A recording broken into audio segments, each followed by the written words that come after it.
nkwaniriza ku mukutu ogwa Point Media UG akyekumiddeko omulimu gw'okola gw'amaanyi nnyo nnyini ddala.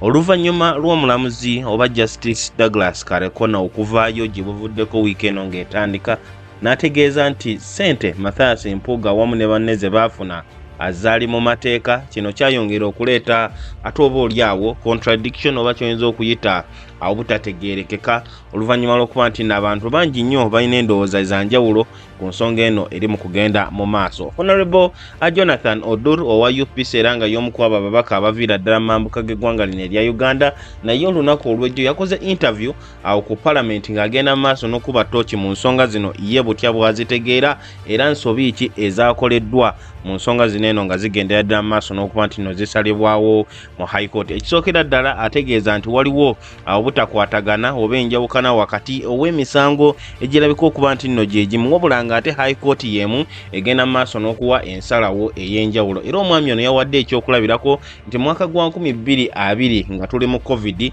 Parliament yagenda mu maaso n'eba nga eteekawo budget eya biliyoni eziwererako ddala 2 nga buli mubaka agenda kuba afuna miliyoni 2 okugenda maaso n'okuwasaganya ensonga za COVID mu constituency zaabwe. Wabula Parliament yavayo n'esalawo ng'etegeeza nti newankubadde ssente ezo zayitira mu budget kyali kikyamu Parliament okuba nti nno eyisa ssente ezifaanaganako bwe batyo. Wabula ate we baatuuse ku kwogera ku nsonga za Honorable Mathias Mpuuga biliyoni mu miliyoni 7 ate ku mulundi guno baategeezezza nti zayitidde mu mateeka, ekintu kyategeeza nti mu butuufu tategeera butya Parliament wegenda maaso nakuba nti nno ekola. Oluvannyuma lw'okusalawo okwo twalabye Honorable Mathias Mpuuga nga yeeyongedde amaanyi era yavuddeyo n'akola statements oba oliawo omu ku bwenna agoberera ebyobufuzi biwoze wandiise ezikangakanga ate era n'asaba n'okwetonda okuva mu bassenkulu okuva mu kibiina mwabadde oba mwali ekibiina ekya National Unity Platform nga mwotwalidde n'omukulembeze waakyo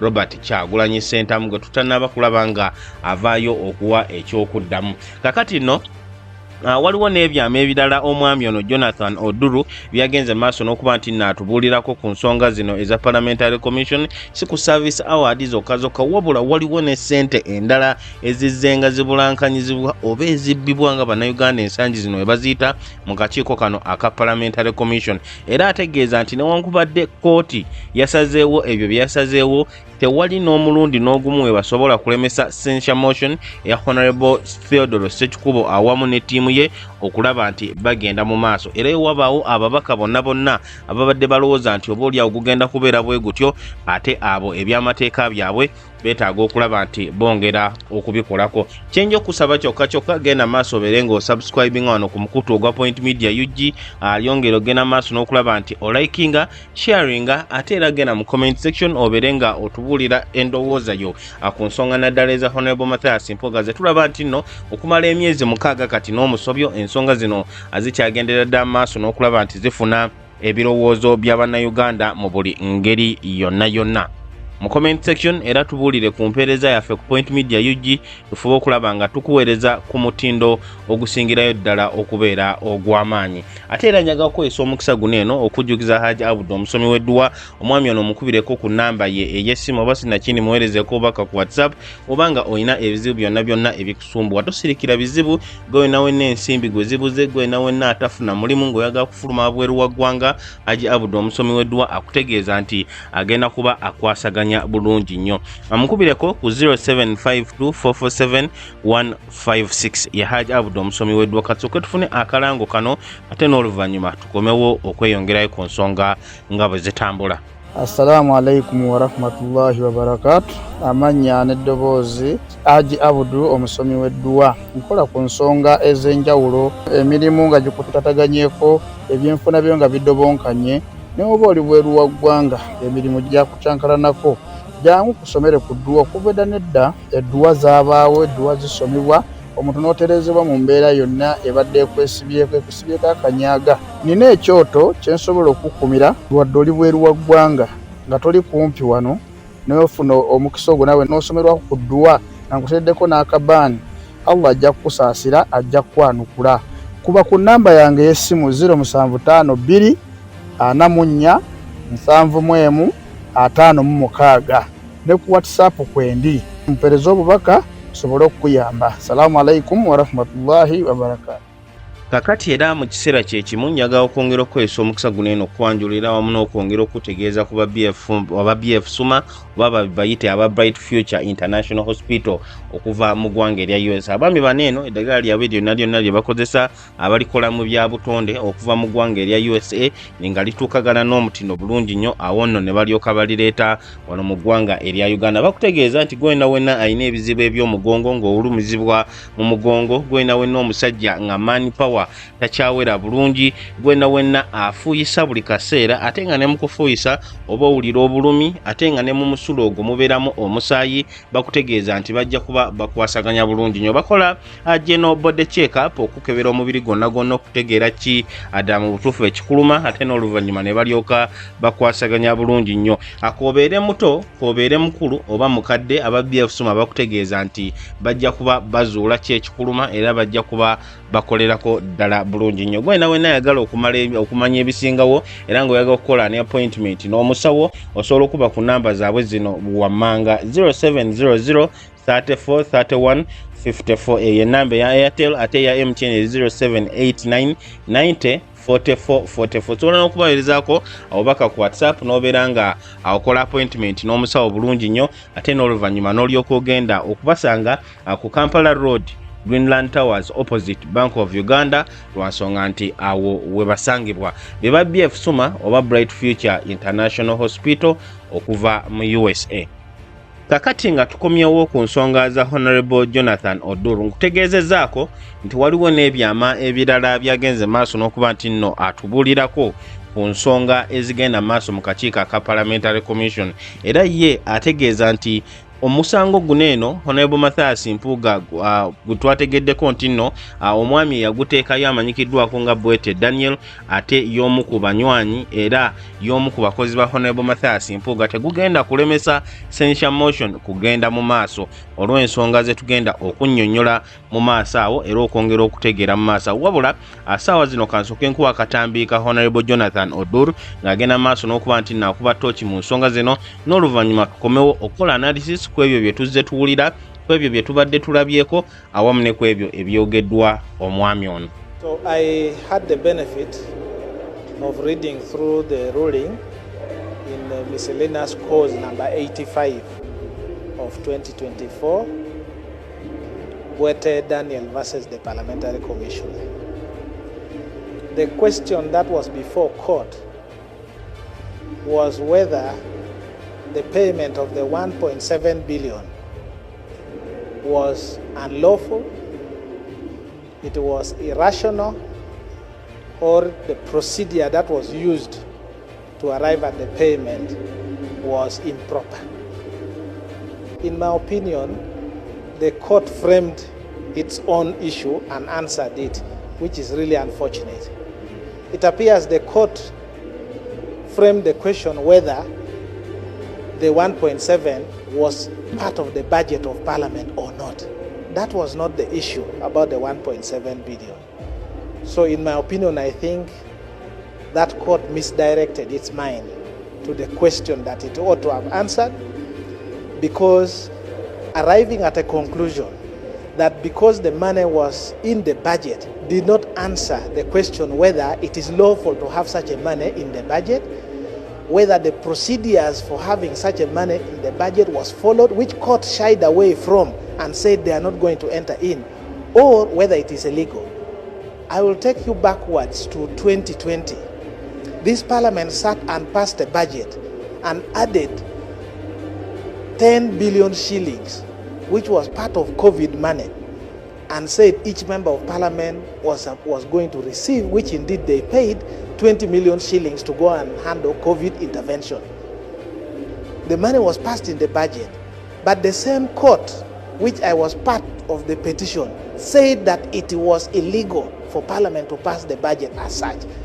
So it is so surprising that in Uganda, courts that sit at the same level, the High Court, can give different decisions on the same subject matter. It is something that the judiciary has to pay attention to. You cannot have court giving several decisions based on this premise on the same facts it misleads the country. It makes court become a laughing stock. Courts must be consistent. Court must listen to the sentiments of the people, and courts must exercise their powers, bearing in mind what their decisions will have on Ugandans. So I think we were not part, as Parliament, we were not part of that petition. Maybe the presenters of the petition would appeal, and I think if he decided to appeal, the higher court may give a different interpretation. In judicial review, the questions are, was it lawful? Was it, were the procedures followed? And if those questions are not answered, the three tests and the test of rationality, you don't concern yourself with others, the legitimacy or what. No, it is just that, and I think court missed that opportunity. In regard to the censure motion, the ruling has no bearing at all on the censure motion, because this motion, as I understand it, raises several grounds, and the service award was just one evidence of incompetence of the commissioners, of the misconduct of the commissioners, and then there are several other issues that are contained in the motion for the removal of the commissioners. For example, this Parliament mandated the Commission to recruit staff for this Parliament in a transparent manner by way of advertisement, shortlists that are available in the public, and conducting interviews on the gazetted days. But the commissioners have never advertised any job in this Parliament. The commissioners have never interviewed people in a transparent manner. That is incompetence, and that is a ground that will be sustained in the motion. There are so many contracts that are awarded in this Parliament by the Commission on behalf of Parliament. You don't know how these contracts are awarded. You just hear that so and so has been given this contract. That is a ground of incompetence and inability to execute their work as part of the Commission. The offices of the members of Parliament are full of dust, yet money is being paid for people to clean. Who eats that money? As a member of Parliament, I cannot do my work. I don't have papers. I can't write letters. If I have to write, I have to bring papers from my home. The printers are being serviced by members of Parliament, and yet a budget line is available. The commissioners must answer. So there are so many things beyond the 1.7. But even outside the 1.7, they are paying themselves more money. Each commissioner takes 1 billion shillings for travel allowance every financial year. Each one of the commissioners, 1 billion shillings for travel. Each one of the commissioners pays themselves another 15 million budget for donation. On top of what they are paid, they don't donate anywhere. In any case, it's not their responsibility to even donate. Each of the commissioners here pays an extra allowance, emolument of 25 million shillings on top of what is provided for. So there are so many issues that court did not address, but we shall address it. But lastly, when an arm of government is sitting to perform its core function listed in its rules of procedure or in the acts of Parliament, the other arm of government cannot interfere. Removal of office bearers is provided as a core role of Parliament. No court can sit and issue an order stopping Parliament from proceeding to execute its mandate. Court can only come after. If a party is aggrieved by how they have been removed, then they can go to court, and court can then review. So those who are parading the narrative that this ruling defeats the censure motion, I think they have not addressed their mind to the law. This motion will proceed on its merit, and then it will be subjected to a vote. If the vote is carried on the day, the commissioners will vacate office. If it is defeated, and then they will remain in office. So what we need now is for the leaders of this Parliament not to continue to pretend that they don't know that this is an urgent matter. The Speaker and the Deputy Speaker knows, and they swore by the Constitution. No amount of trick will save them. The matter must come on the floor of Parliament, discussed in a very open and transparent manner, and a decision is taken. kakati akatambi kano kabadde kawanvumuuko wabula nsuubira nti kasobodde okutunnyonnyola ensonga bulungi nnyo okusinziira ku ndowooza ya Honorable Jonathan ODUR. Era gwali ku Point Media UG, nja kusaba ogende mu comment section naawe oweeyo endowooza yo ate mu ngeri ewabula atugenda kuba tusobola okuyita mu bimu ku ebyo omwami ono byavuddeyo okwogera ng'ekisooka ku kyo yagamba nti okusinziira ku ndowooza ye Kooti yavudde ku mulamwa omutuufu ogwatutte omwami amanyikiddwako nga BWETE Daniel mu Kooti. Era okusinziira ku ye byagamba byeyasomye mu ruling eyagenze maaso n'okuba nti neekolebwa omusango oba ekibuuzo BWETE Daniel kye yatwalayo okumanya oba ssente zino akasiima akaweebwa MATHIAS Mpuuga, Solomon Sirwanyi, Prosa Kampulira awamu ne Esther Foyokyani ba commissioner nga we bali ssaawa zino newankubadde Honorable MATHIAS Mpuuga yali leader of opposition mu kiseera mwe beeteeseza akasiima ako okumanya oba akasiima ako kaali mu mateeka oba nedda, okumanya akasiima ako kayitira mu procedure ntuufu oba nedda. Wabula ate Kooti yo kye yagenze maaso n'okunnyonnyola kwe kumanya oba kwe kutegeeza bannayuganda nti akasiimo kali mu budget. Okusinziira ku biwandiiko bye twategeerako gye buvuddeko kyategeerekeka nti akasiimo kaneeno mu mbalirira y'omwaka guneeno oba financial yeeno kasobola okulabikira wansi w'ekyali kiyitibwa benefits ez'aba former deputy speakers awamu ne ba former speakers. Era ng'omwo twalaba abantu nga Honorable Rebecca Kadaga sekandi awamu n'abalala nga baweebwa emmotoka olw'egyo emirimu gye bagenda maaso n'okukola. Era twagenda okulaba nga ne former leader of opposition MATHIAS Mpuuga afunyiddewo $5,000,000 awamu ne ba backbench commissioners abasatu bensobodde okuba nti nno okutegeezaako nga nabo buli omu afunyeeko $4,400,000 ekyasobola okuweza ssente okubeera $1,700,000. Okusinziira ku mubaka ono Jonathan ODUR yagamba nti ekyo Kooti kyagenze maaso okunnyonnyola wabula bannayuganda kye bazzenga bawakanyako era kye baagala okumanya ssente zino zaayitidde mu procedure ntuufu oba zaayitira mu procedure ntuufu nga bakomishona bano bagenda mu maaso n'okuzeegabanya era n'okuzeewa oba nedda. Kooti kiye kyagamba nti ekyo yakisubiddwa era teyakinnyonnyodde bannayuganda kyokka ng'ate awo we wasinga okubeera ekinyuso. Omwami ono era agenze maaso n'ategeeza n'okutegeeza nti okusinziira ku musango ogwefaananyirizaako bwe guti oba ku nsonga eyeefaananyirizaako bweti Kooti tulaba nti nate yagenze maaso n'okuwa ensalawo ya njawulo etya. Mu mwaka gwa 2020 mujja kujjukira nti nga COVID asensedde ensi yonna yonna nga ne mu Uganda mwennyini asobodde okuba nti naatusenserera nga atuuse mu bulungi nnyo. Paalamenti yagenda maaso okuwa ababaka baayo ssente $220,000 buli omu okugenda maaso n'okugezaako okulaba nti bakwasaganya ensonga za COVID ate mu constituency zaabwe. Abamu ku babaka baavaayo ssente ezo ne bazigaana wabula ate abalala ne basobola okuba nti no bazitwala bulungi nnyo.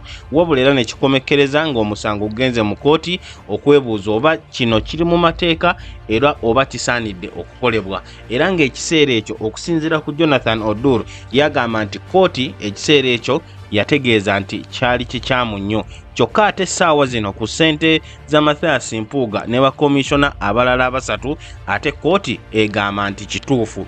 Ekintu ekirabika okuba nti nno kyongera okuleetawo okukontana awamu n'okubuzaabuza. Kakati mu nsonga eno oluvannyuma lw'okufuna okusalawo twalabyeko abamu nga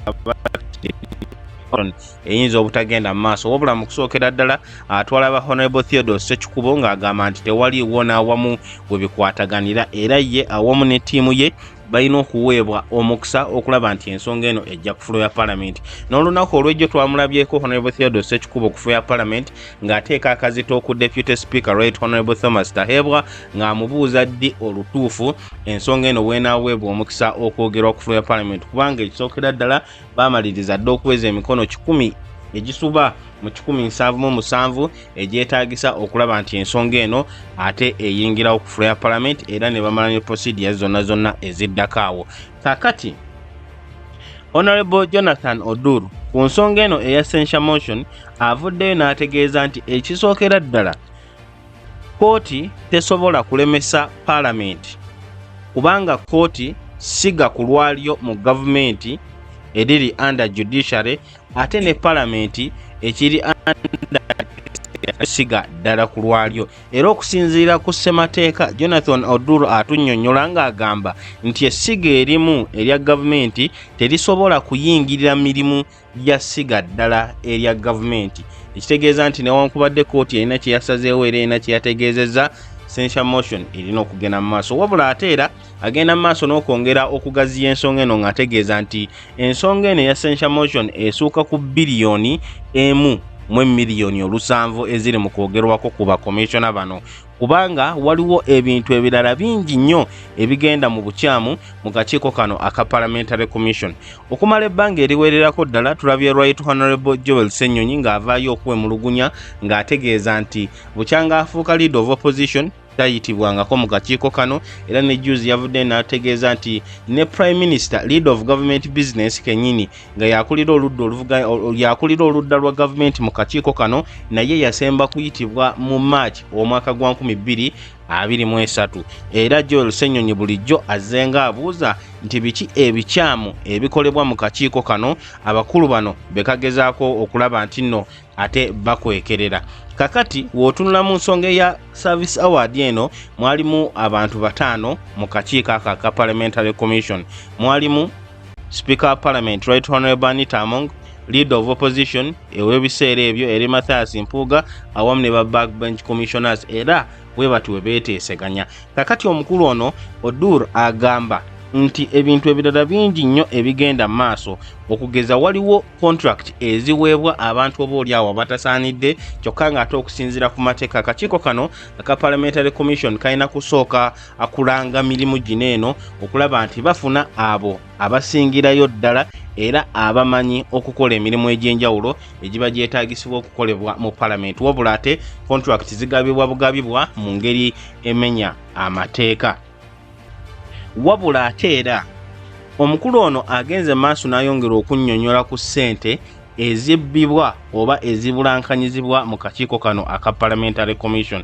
Waneeno nja kusaba nkuzzeeyoko emabega ku nsonga za Honorable MATHIAS Mpuuga. Ab'ekibiina kya NUP, omukulembeze w'ekibiina kya NUP awamu n'obukulembeze bwabwe bonna baavaayo ne bawandiika ebbaluwa nga bategeeza nti bo ku kifo eky'obwa komishona akiikirira oludda oluvuganya gavumenti bamanyi abakiikirira ye Honorable Zaake Francis Butebi so si Honorable MATHIAS Mpuuga. Era mu bbaluwa eyo ne bannyonnyola nti newankubadde baali bakimanyi bulungi nnyo nti no Speaker tajja kukkiriza akuggyako Honorable MATHIAS Mpuuga kuba commission, wabula baali baagala bakitegeeze Bannayuganda nti bo ng'ab'ekibiina kya NUP era nga bali ku ludda oluvuganya gavumenti tebakyakiikirirwa Honorable MATHIAS Mpuuga, era baakoze buli kisoboka okulaba nti bamuggyayo, wabula Speaker ye yamulemezzaayo. N'olw'ensonga eyo ensonga zonna Honorable MATHIAS Mpuuga ze yeenyigiramu nga zimenya amateeka, bo ng'ab'ekibiina kya NUP tezikyabakwatako.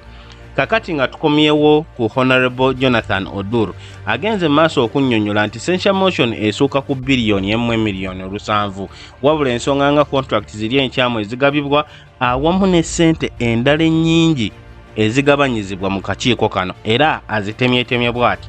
Mujja kujjukira nti oluvannyuma lwa Honorable Theodore Ssekikubo okututegeezaako ku censure motion kyazuulwa nti waliwo ne ssente endala ezimanyikiddwako nga allowance oba omusaala gw'abakomishona $25,000,000 ze beewa buli mwezi, okwo nno nga kwogase ne miliyoni ennyingi ennyo ze bafuna ng'omusaala nga ababaka ba Parliament. Kakati Jonathan ODUR ategeezezza nti waliwo abakulu bano MATHIAS Mpuuga ne banne biliyoni 1 gye bafuna buli mwaka nga transport allowance. Honorable Jonathan ODUR nga yetumuuliriza mu katambi ategeeza nti biliyoni 1 eweebwa buli commissioner ku kakiiko aka Parliamentary Commission nga transport allowance buli mwaka. Ate era waliwo ne miliyoni 15 ezibaweebwa nti za mugaso ogwa donation. Ssente zino eza donation ekyokulabirako kyennyinza okukuwa ze ssente ze tuzenga tulaba mu biwandiiko eziyitibwa corporate social responsibility. Speaker wa Parliament omukyala Right Honorable Bana zabadde nga atwala oba ezibadde nga zimuweebwa era nga ezimu ziyitira mu akaunti ye endala nga ziyitira mu akaunti z'abantu banjawulo. Kakati Honorable Jonathan ODUR agamba nti ne ba parliamentary commissioners baweebwa miliyoni 15 nga donations ze balina okugabako eri Bannayuganda kyokka nga ate oba oliawo tegwandibadde na mulamwa gwabwe era byandibadde tibibakwatako ebyokugaba donations. Gye buvuddeko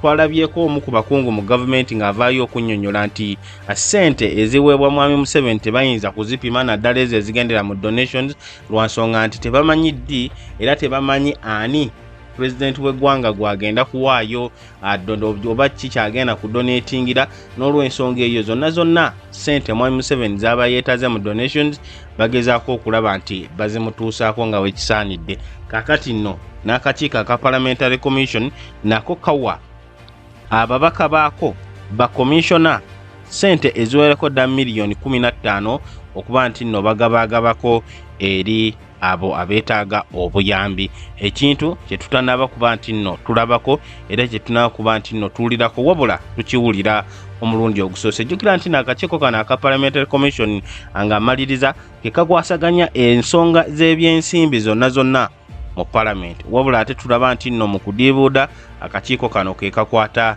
ekisooka.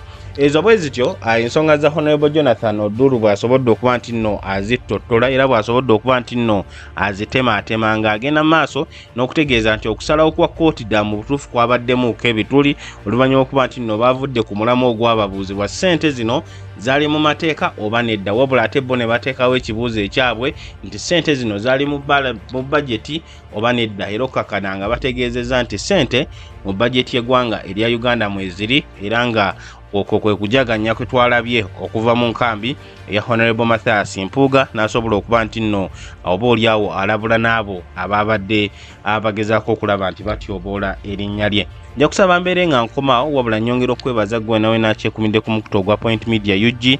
Yongera okusubscribinga, okulikinga, okusharinga, okukomentinga okulaba nti tutambulira wamu nga bulijjo. Mu kiseera kyekimu mu comment section genda maaso obere ng'otubulira endowooza yo ku mpeereza yaffe kiki tuyinza okwongeramu, okutoolamu, okukyusaamu okulaba nti tukuweereza mu ngeri esingira ddala okubeera ey'omutindo ogwa waggulu ate era okulaba nga otegeera ensonga okuviira ddala ate eno wansi ku minandira paka eri waggulu ewasemba. Kambaagalize olunaku olwokutaano olulungi mubeere bulungi era mweraba.